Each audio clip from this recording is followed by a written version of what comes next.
Hello everybody, Moses with Dreamworx Roofing, and today we're starting a new series called Roofing Red Flags. And what that means is that we are going to give you, the homeowner, a few key things to look for, a few red flags when you're searching for a contractor, right?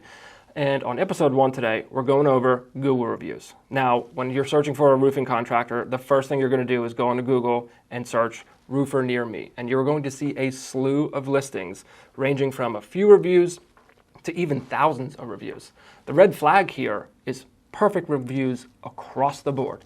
If I see a company with 1,000 reviews across the board that are all 5-star, then that's a red flag to me, because if it seems too good to be true, then it is, right? You may not know this, but there are companies that you can actually search out and pay to send you hundreds, if not thousands of reviews, and they're all perfect. Now, one thing you should be looking out for is that they all sound roughly the same.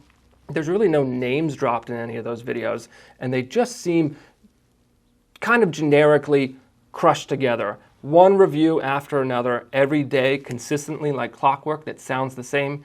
That's a big red flag. There's no such thing as a perfect roofing contractor. It's not the problem, it's how you deal with it. So if you see a couple negatives on there, it just means we're human. We make mistakes, and we're gonna fix them right. But that red flag, be on the lookout for perfect roofing contractors.